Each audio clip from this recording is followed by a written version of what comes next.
Mês do Globalizando, a conferência Globalizando, eu espero que a sua mente comece a ficar um pouquinho global, irmão. Eu espero, e a palavra de hoje é para falar um pouquinho disso. Eu estava estudando essa palavra, e aí eu me deparei com uma frase do John Stott, um teólogo, um pastor britânico que já está no céu com Jesus. E teve uma frase que eu achei assim que combina muito com aquilo que a gente vive aqui, que diz: devemos ser cristãos globais com uma visão global, porque o nosso Deus é um Deus global.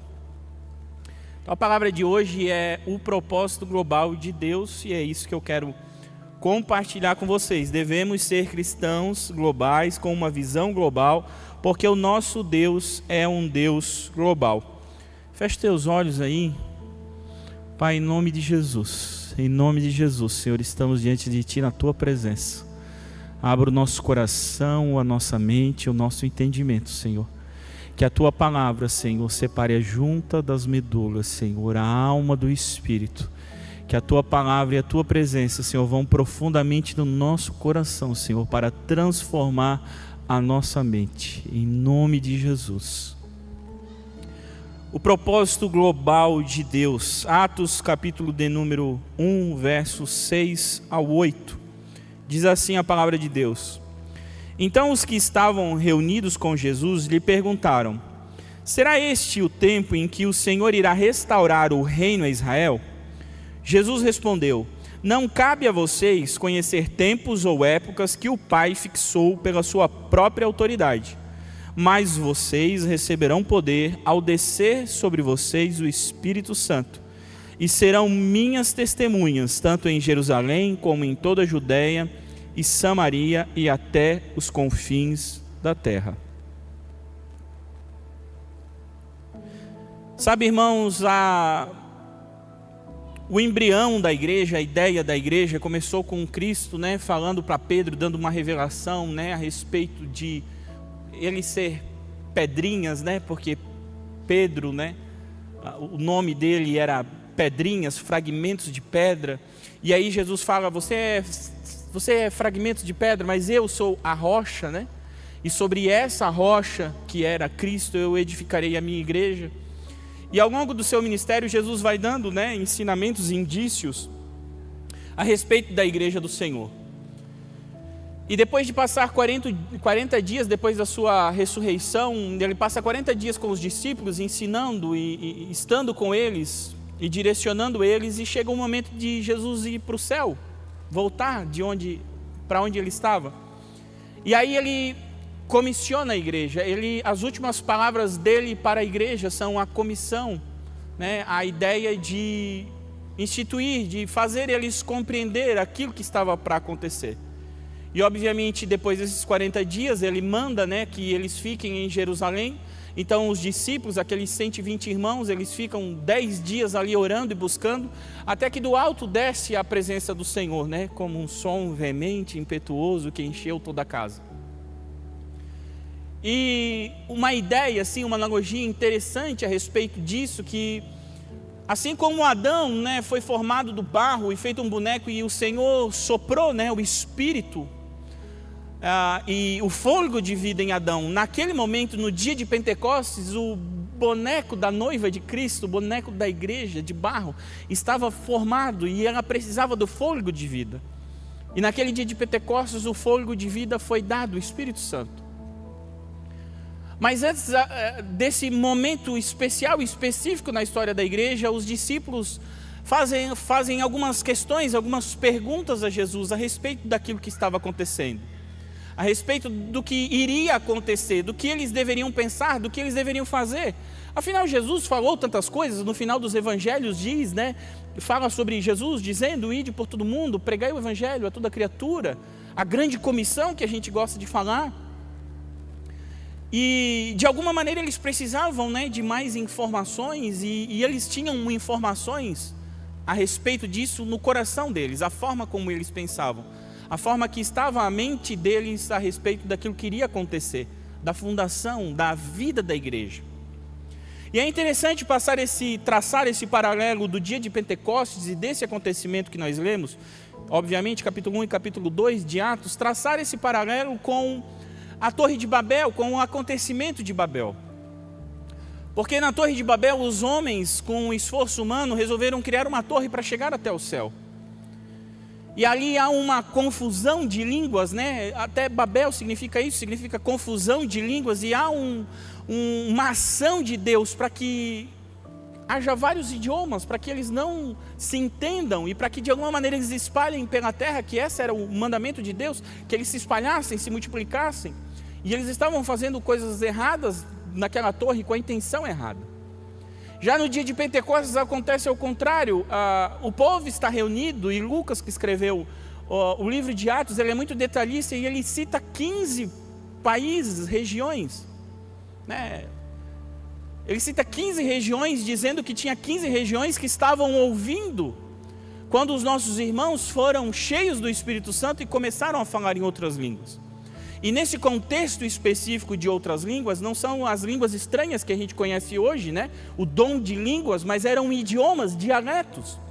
Inclusive no grego, né, está a palavra dialeto, a ideia de que aquelas pessoas de 15 nações diferentes ouviam os discípulos falar na sua própria língua, no seu próprio idioma. Então esses acontecimentos vão revelando a ideia, o propósito de Deus com a igreja. Veja, lá em Babel as coisas foram espalhadas e confundidas, mas aqui no dia de Pentecoste não havia mais confusão. Aqui havia organização, havia uma direção, havia um dom, uma capacitação maravilhosa, espiritual e imediata, para que aqueles judeus, aqueles galileus que não tinham muita formação, conseguissem falar em outros idiomas para comunicar a grandeza de Deus e aquilo que estava acontecendo naquele momento. A fundação da igreja, a vida da igreja estava sendo, né, Deus estava dando a vida da igreja, que era o seu Espírito. Exatamente a promessa que ele havia feito para os discípulos. Então todo esse contexto vai nos dando a ideia de qual é o propósito de Deus. E como o propósito de Deus, ele é global. Deus não está pensando na cidade de Criciúma primeiro para depois pensar no mundo. Deus está pensando no mundo todo para depois pensar nas partes. Nós, quando vamos resolver os nossos problemas, nós pensamos nas partes pequenas, e isso não está errado, né? Vamos por partes, como diria o Jack Stripador. Desculpa, perdão. Não consegui aguentar, Ivone. Foi mais forte que eu. Nós gostamos de dividir o problema em pequenas partes e ir resolvendo as pequenas partes, mas Deus ele faz ao contrário, porque Deus ele sempre pensa no todo. Obviamente porque ele tem capacidade para pensar o todo, mas quando ele pensa no todo, ele não deixa de pensar na parte. Isso até explica muito da escassez do nosso coração, né? Porque Deus pensa no todo, pensando também nas partes. Nós não conseguimos pensar no todo sem resolver as pequenas partes, então a gente sempre pensa mais pequeno. O nosso pensamento, ele sempre, como diz o pastor Rob, ele vai se apequenando. É natural da nossa carnalidade ela ter uma escassez, ela ir se ressentindo no pequeno. E às vezes a gente chama até o pequeno, né? Como bom brasileiro, a gente gosta de chamar de simples.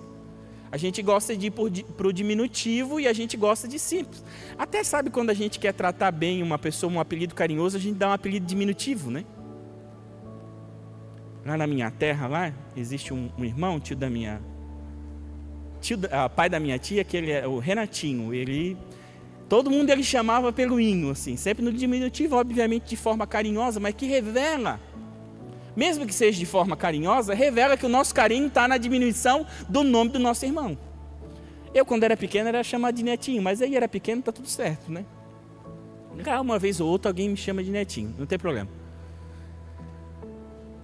Então, o nosso pensamento natural, as nossas coisas naturais, a nossa forma de pensar, ela sempre tende à escassez e à diminuição. E a forma de Deus sempre tende ao pensamento amplo, à globalização. A ideia de um mundo, a ideia de um todo. Não a ideia de uma parte específica que supostamente seria aquilo que eu preciso dar conta, aquilo que eu preciso fazer. Mas Neto, o que tem a ver isso aí que você está falando com as coisas aqui? Vamos lá. É importante dizer também, irmão, que às vezes não, quase sempre, na maioria das vezes, 99% das vezes, também a nossa criação, as coisas que a gente viveu, elas também vão trazendo esse diminutivo para a nossa vida. Às vezes as nossas frustrações, as nossas angústias e a falta de um encorajamento na nossa vida.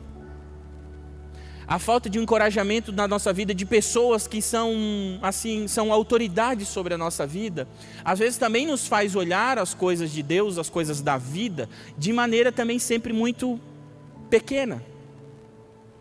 As minhas filhas, uma tem 9 e outra tem 6, cada semana, elas brincam muito de boneca, e cada semana elas querem ser alguma coisa. A minha filha já quis ser policial, já quis ser bombeiro, já quis ser, não sei, né, ver patrulha canina, daí depende do que está vendo ali, deseja ser uma coisa.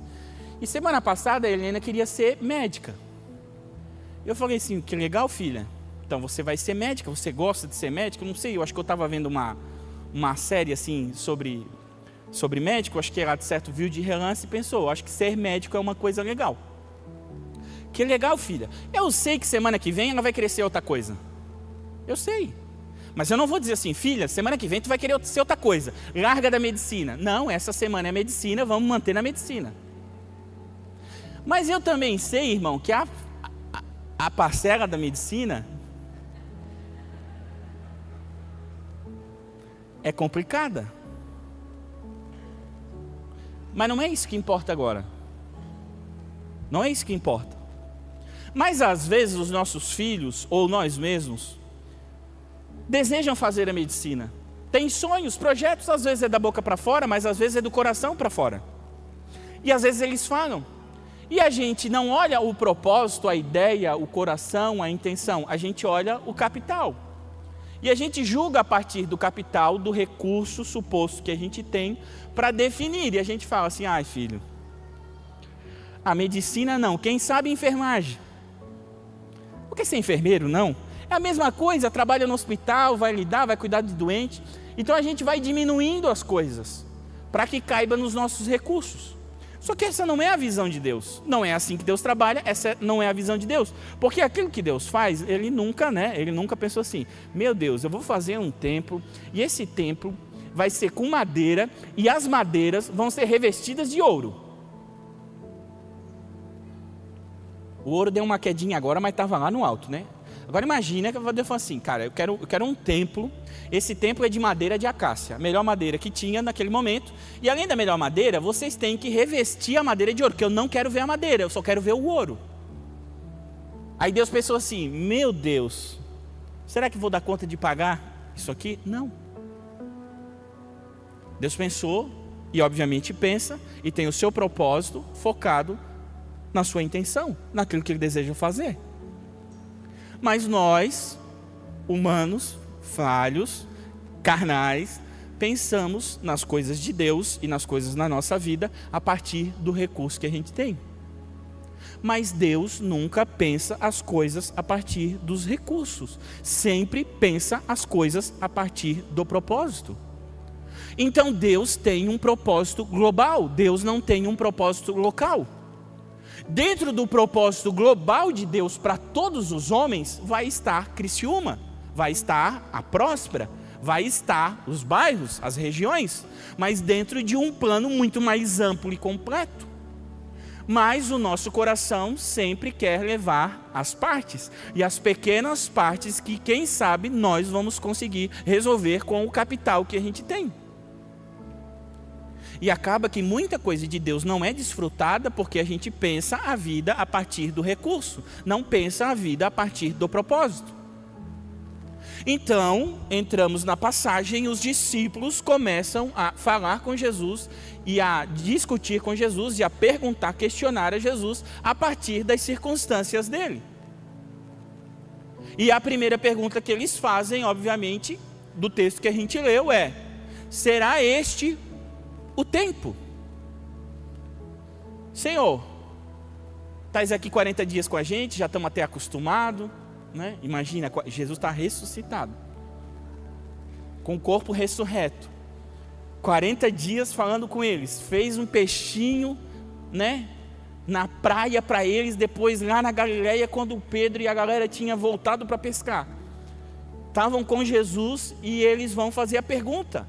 E a pergunta deles é de uma perspectiva limitada. Eles vão: será este o tempo que tu vais restaurar o reino a Israel? Eles estão preocupados com o tempo. Eles estão falando com Jesus. Jesus quer comissionar a igreja, derramar o seu espírito, cumprir o seu propósito, e eles estão preocupados com o tempo. E aqui mora a nossa primeira dificuldade em entender o propósito de Deus, a grandeza, a globalidade do propósito de Deus. O tempo, a maneira como nós lidamos com o tempo, a maneira como nós nos preocupamos com o tempo, a ansiedade que toma o nosso coração para efetivamente, ou com o desejo do nosso coração, adiantar algumas coisas que a gente até já sabe que não podem ser adiantadas. Eles estão pedindo para Jesus, apesar de Jesus passar 3 anos com eles, ensinando várias coisas, e falando sobre o reino de Deus, e falando parábolas sobre o reino de Deus, ensinando sobre um reino espiritual que iria avançar, falando sobre o fermento que toma a massa e que leveda a massa inteira, dizendo que o evangelho do reino chegaria a todas as pessoas da terra, então seria o fim. E eles estão pensando da perspectiva da carne, da naturalidade. Senhor, legal, tu ressuscitou, mas Roma está aí, ainda continua sendo um império. Roma continua nos assolando. Roma está cobrando imposto de nós. Agora, Jesus, é o tempo, é o momento em que tu vais restaurar o reino para que a gente se livre de todos esses problemas? E a resposta de Jesus revela a forma como Jesus sempre faz a nossa vida. Na maioria das vezes nós fazemos as perguntas erradas para Jesus, e Jesus responde as perguntas certas para nós, tem as respostas certas para nós. E aqui é até importante você entender na sua relação com Deus. O Tiago, ele fala isso, ele diz: olha, vocês pedem, mas vocês não recebem, porque vocês não sabem pedir como convém. Ou seja, nós temos uma dificuldade até em pedir as coisas certas para Jesus, até em fazer os questionamentos corretos para Jesus. Nós temos essa dificuldade de lidar. Então eles estão fazendo a pergunta errada, mas Jesus vai responder da maneira certa. E a resposta de Jesus é: não vos compete saber tempos ou épocas que o Pai reservou pela sua exclusiva autoridade. Vocês estão preocupados com um tempo, ansiosos com um tempo de restauração de um reino, mas não compete a vocês pensarem no tempo. E obviamente é muito difícil para nós lidarmos com o tempo, porque a gente já sabe que não controla ele, mas a gente pensa que consegue controlar. Jesus chegou a falar para vocês: olha, por que vocês estão ansiosos? Se vocês não conseguem deixar um fio, né, um fio de cabelo, vocês não têm capacidade de deixar ele branco, vocês não têm capacidade assim de transformar um fio de cabelo. Eu sei que as irmãs hoje têm, né? Mas Jesus estava falando de maneira figurada, né? Tem uns irmãos também que tem, né? Glória a Deus. Eu não sei se todo mundo entendeu a piada, mas deixa para lá. Então Jesus, a nossa natureza, ela tem problema em lidar com o tempo. E aí nasce uma ansiedade no nosso coração. E essa ansiedade, obviamente, ela vem assim, até desde criança, né? As minhas filhas, assim, às vezes as coisas vão acontecer, tem uma coisa legal para acontecer, tá certo que vai acontecer, mas elas estão ansiosas e às vezes elas querem adiantar o processo. Chega sábado, eu vou lá no Esquimó, pego uma coisinha daquela e chapo, né, de picolé. A minha desculpa é que é para dar para elas, mas a verdade é que eu quero comer, né? Mas aí eu dou essa desculpa, daí eu levo para casa. E obviamente, picolé é depois do almoço. Mas é só eu chegar com picolé de manhã que elas já pedem: pai, posso comer um picolé? Mas elas já sabem que não pode, mas elas me perguntam, não sei, elas têm algum tipo de esperança. Falam assim, não, só depois do almoço. Quando elas sentam na mesa para comer, elas não estão mais pensando na comida que elas vão comer, elas estão pensando no picolé da sobremesa. E quando elas sentam, eu já olho meio atravessado para elas, porque eu já sei que ao sentar elas vão perguntar de novo do picolé.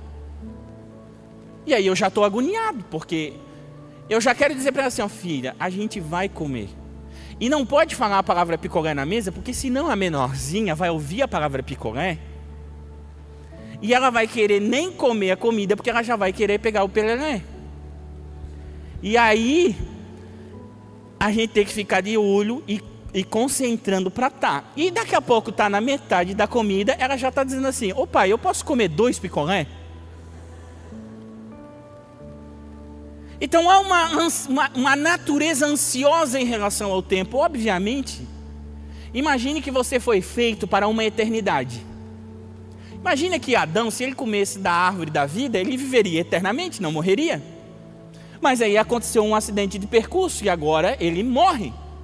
Agora ele vai morrer fisicamente. A alma e o espírito não vão morrer porque são eternos, mas o corpo físico vai morrer.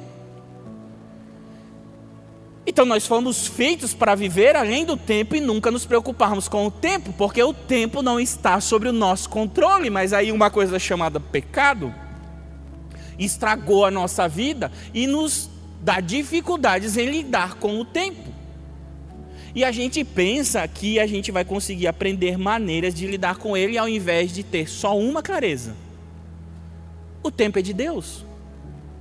E Jesus está dando essa clareza para eles. E para viver o propósito de Deus, aquilo que Deus quer para a vida de vocês, não vos compete saber tempos ou épocas. E é interessante que eles perguntam, né? Quando eles perguntam, será este o tempo? A palavra ali é cronos, que é a cronologia, que é o tempo natural, o tempo do relógio. E quando Jesus responde, ele responde, não vos compete saber tempos, cronos e épocas, kairos. Quem tem mais de 15 anos, 10 anos de igreja, já viu um pregador pregar sobre o kairos de Deus, que é o momento, é o tempo oportuno, é o acontecimento, é aquilo que Deus vai fazer num tempo determinado. É aquilo que Deus vai fazer. Só que essas variáveis não são controladas por nós e nem deveria ser a nossa preocupação e nem a nossa ansiedade. Antes de tudo isso, Jesus falou para os discípulos, não fiquem ansiosos, olhem os lírios do campo, olhem os pássaros, buscai primeiro o reino de Deus e a sua justiça, e todas as outras coisas vos serão acrescentadas. Veja, o reino de Deus é o propósito global de Deus, é o todo. As outras coisas a serem acrescentadas são as pequenas partes. Conta para mim o que deixa a gente ansioso? As pequenas partes. Porque a nossa mente quer pegar o todo e dividir em pequenas partes e resolver as pequenas partes. Porque de alguma maneira a gente pensa que se Deus está preocupado com o todo, Ele não pode estar preocupado com uma pequena parte. Pode ser que o Senhor se esqueça de mim, então eu tenho que ter a preocupação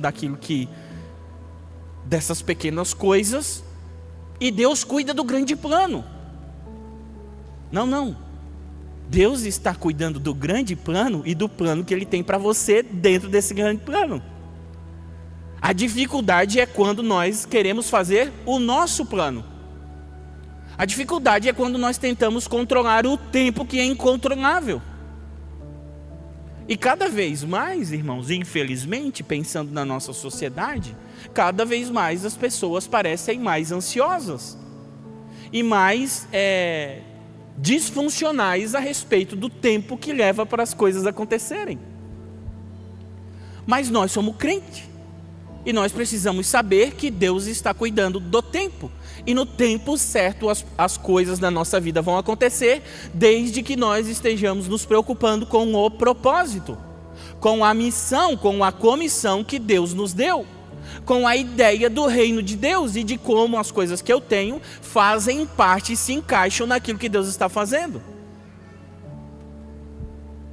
Além do tempo, daquilo que é natural, na mesma pergunta, os discípulos falam: é este o tempo que você vai restaurar Israel? Então, como eu falei, Jesus passou 3 anos ensinando sobre o reino de Deus, sobre o reino de Deus, sobre o reino de Deus. Chega no momento em que Jesus está indo para o céu, os caras vão perguntar sobre o reino de Israel. Eles não fazem a pergunta assim: ei, Jesus, é agora que o reino de Deus vai tomar a frente, é agora que o reino de Deus vai nascer, é agora que vai acontecer o reino de Deus? Não, eles estavam preocupados com o reino deles.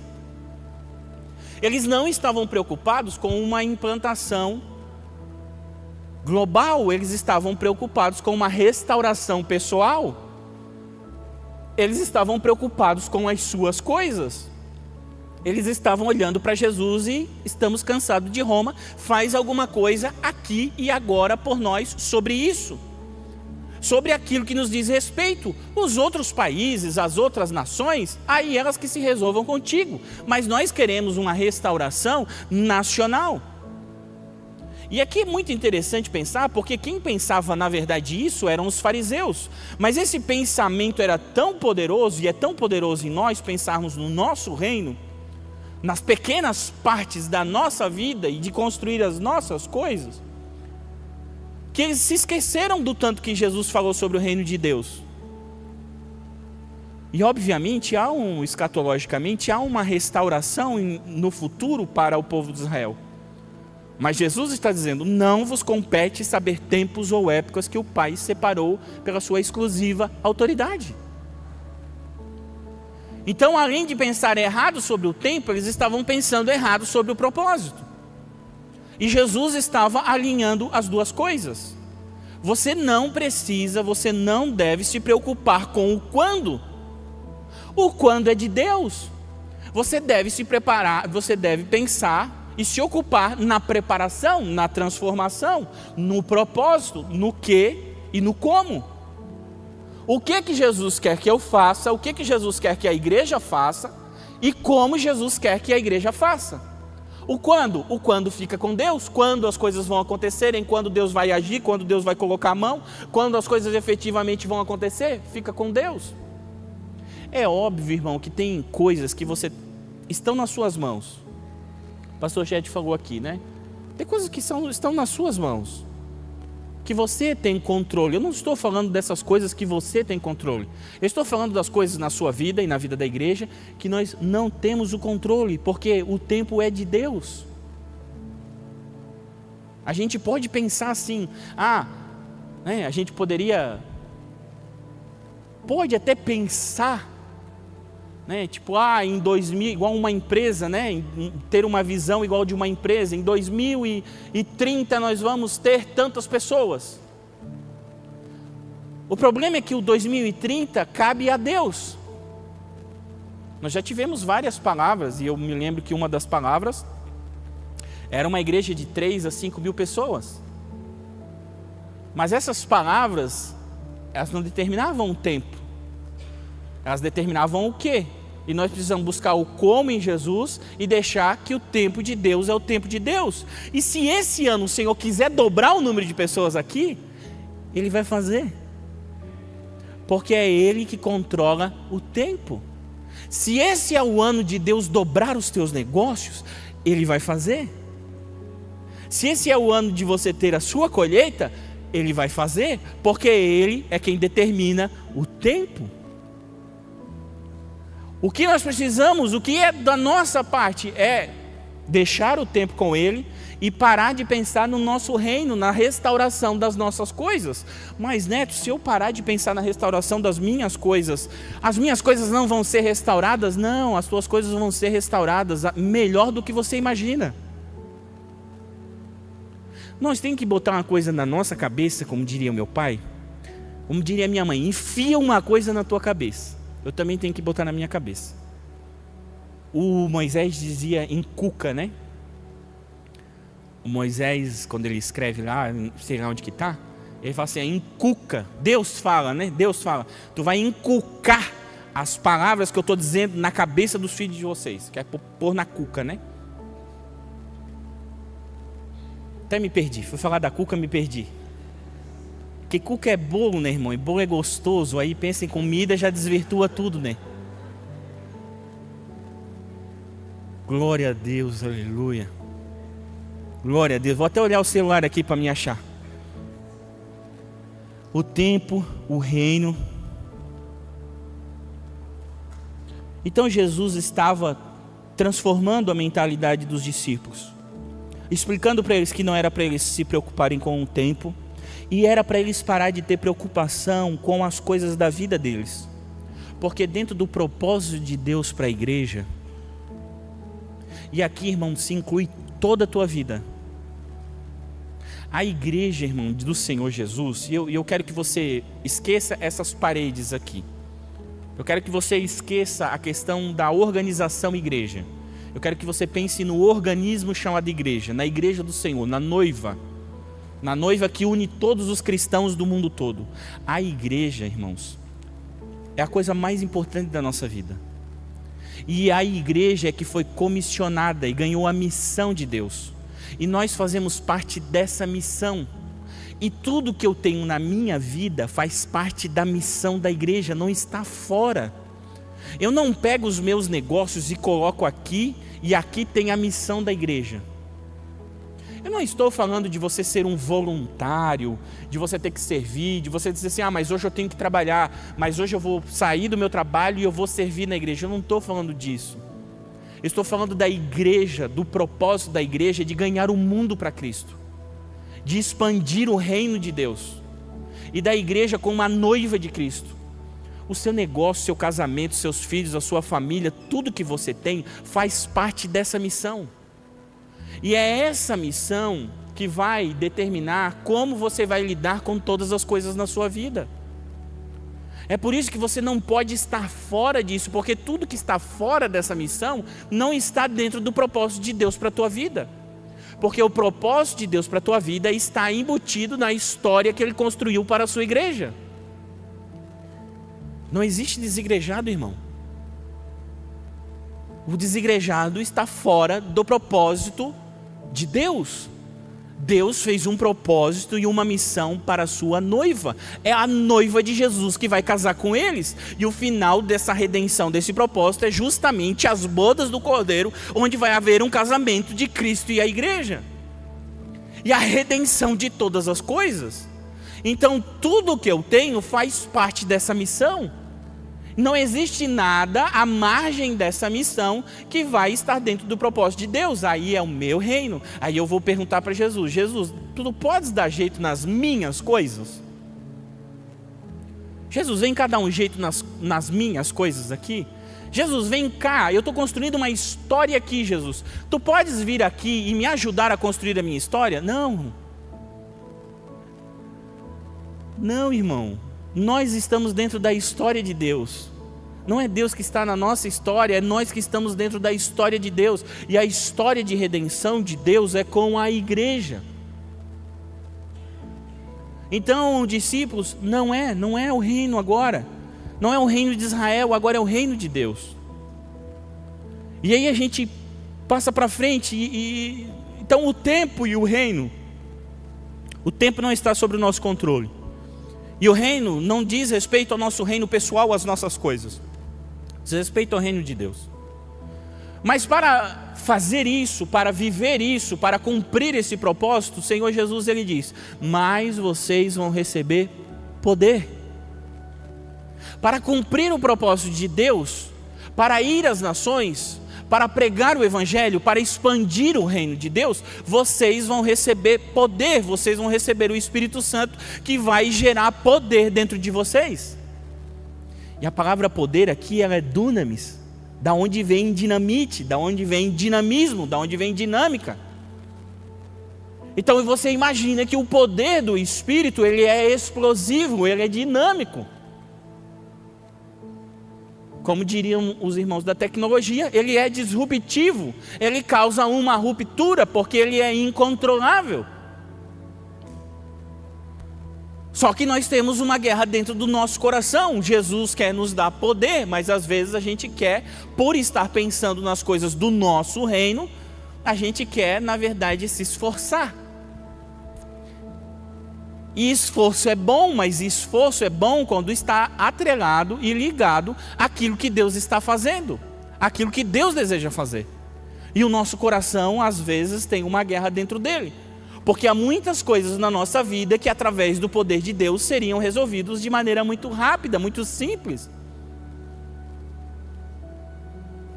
E a gente não usa essa promessa, essa dádiva, essa coisa que Deus nos deu para viver o propósito que Ele designou. Então tem muitas coisas na sua vida que seriam resolvidas imediatamente ou aconteceriam através do poder de Deus. E que não demandariam tanto do seu esforço. Mas a questão é, como nós estamos pensando o poder de Deus? E nós estamos buscando o poder de Deus? Nós estamos buscando a presença de Deus? Deus, através do profeta, disse para Zorobabel, que estava cuidando da volta do exílio, cuidando de Jerusalém. Zorobabel, não é por força e nem por violência, é pelo meu espírito. Existem muitas coisas no seu casamento que você precisava do poder de Deus para serem resolvidas. Existem muitas coisas na sua empresa que você precisava do poder de Deus para serem resolvidas, da ação dinâmica do Espírito Santo. Mas você continua se esforçando, porque você diz, essas são as partes e elas fazem parte do meu reino e eu quero resolvê-las. E Jesus está te dizendo, não por força nem por violência, mas pelo meu Espírito, diz o Senhor. É o poder de Deus em todas as tuas relações, em todos os teus negócios.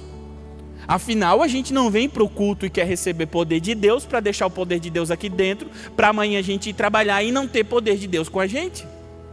Porque o poder de Deus, o Espírito Santo dentro de você, vai te ajudar também a resolver problemas nos seus negócios, nas suas relações e em tudo que você fizer.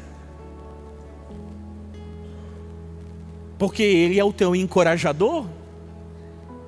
O Espírito Santo é o teu encorajador, é aquele que te faz lembrar de tudo que Jesus falou, é aquele que põe palavras na sua boca quando as palavras precisam estar lá. Mas tudo isso vai acontecer a partir do momento que você compreende, entende o propósito de Deus e como todas as coisas estão ligadas naquilo que Deus deseja fazer. E aquilo que Deus deseja fazer é muito melhor para a tua vida do que os teus próprios desejos, do que as tuas próprias construções, do que os teus próprios sonhos. E obviamente muitos dos teus sonhos foi Deus que colocou dentro do teu coração. E por último, não mais importante, nessa sequência lógica do capítulo, quando nós recebemos o Espírito Santo, quando nós recebemos poder, Jesus diz o que nós vamos ser. E Ele diz, vocês receberão poder ao descer sobre vocês o Espírito Santo, e vocês serão minhas testemunhas. Minhas testemunhas, vocês vão ser as minhas testemunhas. Vocês não farão testemunhos, vocês não vão fazer um testemunho, vocês serão as testemunhas. E o que é uma testemunha, irmão? É alguém que provou, é alguém que viu, alguém que ouviu. Uma testemunha não é alguém que ouviu de alguém que ouviu de alguém que disse que era assim. É alguém que experimentou. É alguém que é uma testemunha ocular daquilo que Deus e o Senhor Jesus está fazendo. Nesse contexto óbvio, a testemunha daquilo que aconteceu era a ressurreição de Cristo. Os discípulos precisavam ser, dentro do propósito global de Deus, dentro da visão de Deus, daquilo que Ele quer fazer com a sua igreja, os discípulos precisavam ser testemunhas vivas de que Jesus estava vivo. Eles precisavam experimentar a presença de Deus na vida deles, precisavam experimentar Jesus na vida deles, para que as outras pessoas vissem que Jesus estava vivo através da vida deles. O Moody diz que o mundo provavelmente não vai ler a Bíblia, mas vai ler a Bíblia na vida do crente. E aí, para nossa reflexão e para nosso pensamento qual é a Bíblia que as pessoas e que o mundo está lendo na sua vida? Quando as pessoas olham para a sua vida, elas estão vendo um Jesus vivo, ou um Jesus que nem morreu ainda.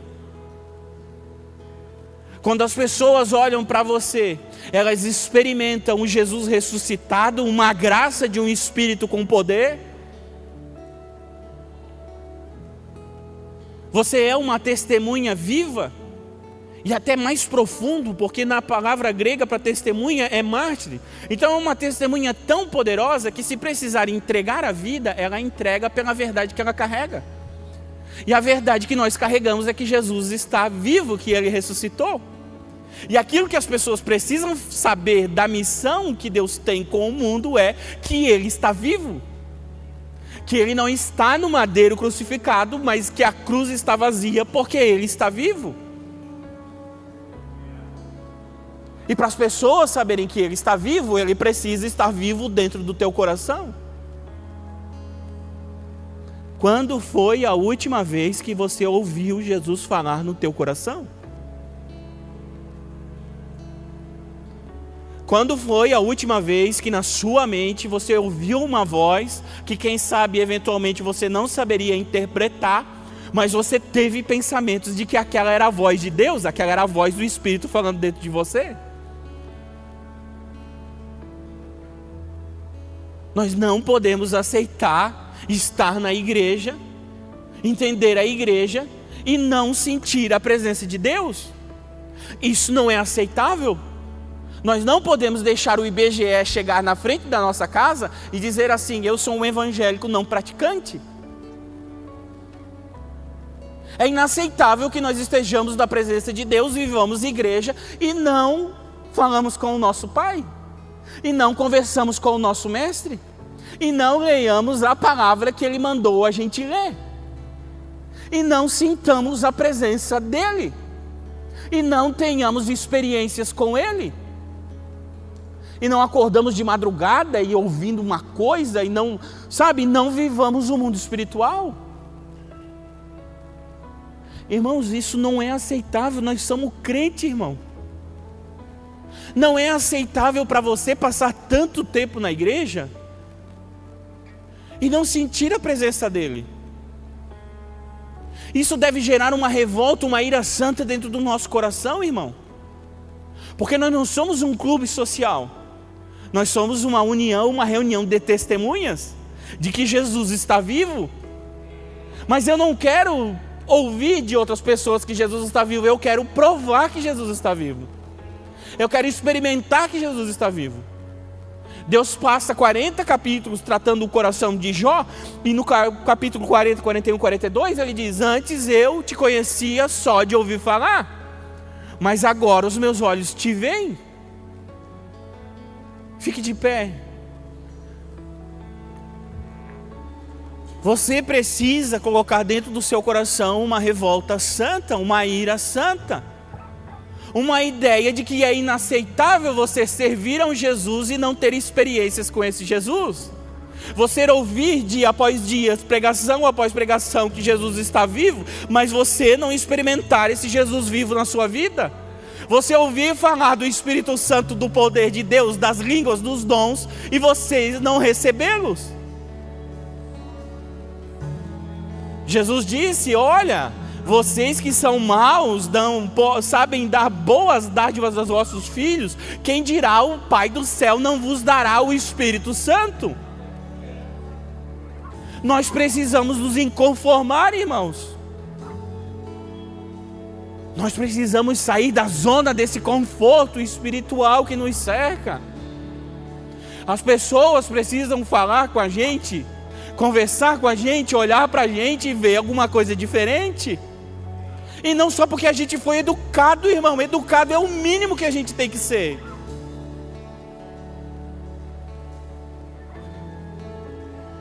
Elas têm que estar na nossa presença e sentir uma paz que elas não sabem de onde essa paz vem. Porque é o Espírito Santo na sua vida. É o poder de Deus na sua vida. Feche teus olhos.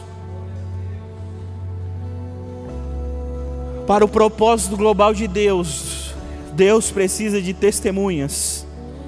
testemunhas, aqueles que vão construir a sua vida a partir do propósito de Deus, aqueles que não estão pensando a sua vida à margem daquilo que Deus está fazendo, aqueles que compreenderam que o propósito, a história é Deus que escreve, e você tem que fazer parte disso.